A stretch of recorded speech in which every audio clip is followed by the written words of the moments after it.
النادي الاهلي بكره امام القطن الكاميروني، وسيبك بقى من كلام اللي يتقال عليه ولا بديل عن الفوز او بديل عن الفوز. ايه هو النادي الاهلي كمان مش هيفوز على القطن؟ ده هتبقى كارثه بقى. في كام نقطه انا حابب اتكلم عليهم. مجلس اداره النادي الاهلي لو كان فكر فيهم بحكمه، وجمهور النادي الاهلي برضه لو كان اتصرف بحكمه من وقت موسيماني، انا شايف ان الموضوع او الدنيا كانت هتبقى افضل بكتير جدا. وكولر المدير الفني اللي زي ما بقول من بدايه الموسم وهو اكل بعقل جماهير النادي الاهلي حلاوه، وفي الاخر لبست في الخمسه. فكم نقطه دول حابب نسمعوني فيهم كده بالتفصيل وتقولوا لي ايه رايكم فيهم. بسم الله الرحمن الرحيم. السلام عليكم، ازيكم عاملين ايه؟ اهلا وسهلا بيكم على صفحتكم كوره مشكل على اليوتيوب. زي ما قلت كده في بدايه الفيديو، وخلينا نبتدي باخر حاجه قلتها، وان كولر المدير الفني للنادي الاهلي اكل ببعض او بعقل بعض جمهور النادي الاهلي حلاوه. كولر مدير فني النادي الاهلي في مباراه الاتحاد المنستيري قدم اداء مفتوح و الى غيره، واغلب جماهير النادي الاهلي خرجت وقالت هو ده الاداء اللي احنا مستنيينه، هو ده الاداء الجمالي اللي بالنادي الاهلي و الى غيره. ساعتها قلنا يا جماعه الاتحاد المنستيري ده فريق ضعيف، ما يغركش ان الاداء اللي حصل قدامه ده. قال لك لا مش عارف ايه. في الاخر لبست في الخمسه بالاداء الجمالي اللي عاجبك ده. الكره بتتلعب بالعقل، لازم تتلعب بالعقل قبل اي حاجه والله. حقق مكسبك من المباراه، بعد كده دور على اللعب الجمالي ودور على كل اللي انت عايزه. لكن فكره ان انت تدور على لعب جمالي بس، طب ما في الاخر انت عملت ايه؟ ما لبست في الحيطه قدام سان داونز ولبست في كارثه ثانيه. طب كان ليه؟ كانت مالها؟ كان ماله العقل؟ والكلام ده قلناه برضو لعيبه النادي الاهلي، ان اللي حصل لو فوزك على الاتحاد المنستيري مش ده التوب فورم اللي انت هتاخد منه، او ده المستوى اللي انت هتاخد بيه افريقيا. ومحدش ساعتها سمع الكلام ومحدش صدق وقال لك لا. وقلنا يا جماعه مليون مره الاتحاد المنستيري ده فريق ضعيف والدوري التونسي دوري ضعيف. محدش سمع الكلام وكله قال لك لا وانتوا عايزين تقللوا من حجم الفوز و يا جماعه العقل بالعقل والله. وصدقني انا مش هغشك لما اقدم لك معلومه زي دي. حتى اسمع مني ودور ورايا. كنت دور وضع التونسي ايه، الدوري التونسي ايه، كنت صدقني هتلاقي كلامي صح. دي حاجه من الحاجات اللي انا شايف ان جمهور النادي الاهلي اتصرف فيها بعشوائيه، انه فخم في اللعيبه زياده عن اللزوم، وفي الاخر الوضع انتهى بما هو عليه. او فكره ان هو شكر في لعب كولر، وان موسيماني كان فقير يعني مش، او فكره انه ما بيقدمش اللعب الجمالي المنتظر والى اخره. الحاجه الثانيه اللي انا حابب اتكلم عنها وهي عن اداره النادي الاهلي. فكره اداره النادي الاهلي كتير من الصفقات ما فكرتش فيها بحكمه، كتير من الصفقات كانت بتخدم بيها نفسها بنوعا ما، يعني عشان نكون صادقين ان كتير من جمهور او فكره اداره النادي الاهلي عملت كتير من الصفقات عشان يتقال عليها ان انت كسبت مرتضى منصور وخطفت صفقه من الخصم ومش عارف ايه، وكل ده عشان يخفف الضغط الجمهوري عليه. والامر ده كان واضح.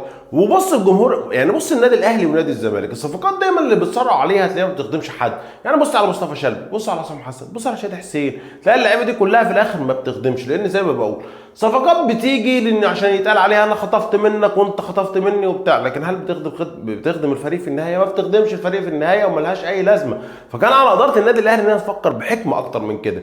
لكن خلينا نقول ان اللي كان حصل من جمهور النادي الاهلي وقت موسيماني هو اللي خلى اداره النادي الاهلي تاخد قرارات كتير عشوائيه. منها مثلا سوارش كان قرار عشوائي. رحيل موسيماني اصلا انا بشوف ان هو قرار عشوائي، والخوف بقى من كارثه ان كولر نفسه يبقى اختيار عشوائي او اختيار متسرع. لان اغلب قرارات النادي الاهلي زي ما بقول لك في فتره موسيماني بسبب الضغط الجمهوري عليها بشكل كبير جدا وبشكل عنيف جدا، وكمان الاعلام زاد في الزيطه. واول مره يلاقي فرصه ان جمهور النادي الاهلي يقف وراه في ان ضد ادارته، ويقف وراه ويهاجم مع الاداره والمدير الفني والى غيره. الاعلام كان اول مره يلاقي فرصه زي دي. مين كان يقدر من الاعلام ان هو يتكلم عن النادي الاهلي او يتكلم عن اداره النادي الاهلي او مدرب النادي الاهلي ويقعد 24 ساعه يجيب في سيرته؟ غير ان كان اغلب جمهور السوشيال ميديا مأيد الكلام ده وفرحان بالكلام ده.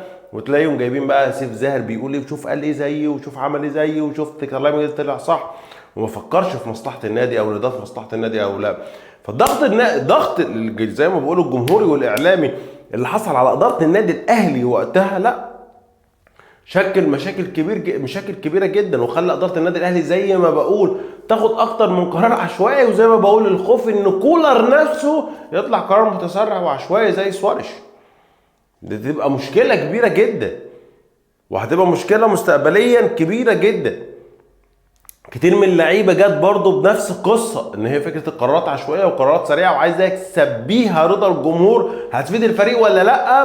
لو هيفيد 50% انا هجيبه، لو هيفيد 30 40% هجيبه. في الاخر زي ما شفنا برضه ما حققتش من ورا الصفقات دي اي حاجه، ما كانش فيه استفاده. فعلى الجمهور، وزي ما قلت قبل كده، جمهور تشجيع كرة القدم فن زيه زي لعب كرة القدم والله على أرض الملعب. فكنت لازم الجمهور، ولازم كان الجمهور يبقى أذكى وأهدى من كده وعنده حكمة أكتر من كده.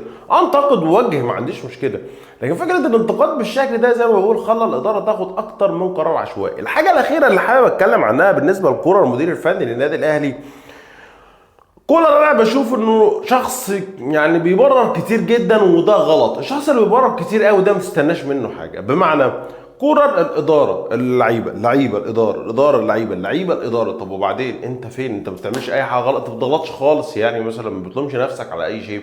فده في حد ذاته غلط جدا. الحاجه الثانيه اللي ممكن كمان يسببها، او من الاخر يعني، ما تستناش من الشخص اللي بيبرر كتير او بيدي مبرر كتير ان هو ممكن يعمل لك شيء ناجح. الحاجة التانية اللي أنا حابب أتكلم عنها، والحاجة اللي أنا حابب أقولها وكولر بيسببها داخل النادي الأهلي، إن هو يخلق نوع كبير جدا من التخبط ما بين النادي الأهلي وما بين جمهوره. أنا شايف إن كولر لا، هيتسبب في ده، هيتسبب في كم تخبط كبير جدا ما بين زي ما بقول مجلس إدارة النادي الأهلي وما بين جمهوره. والكلام ده هيظهر الفترة اللي جاية لو كل ما اتصرفش في حكمة، او ما كانش في حد عنده بعض الحكمه في انه يحل الامور دي. هتلاقي فيه كتير جدا تخبط كبير كبير وبشكل رهيب في الفتره اللي جايه. فاتمنى من الكل ان هو يكون عنده زي ما بقول بعض الحكمه.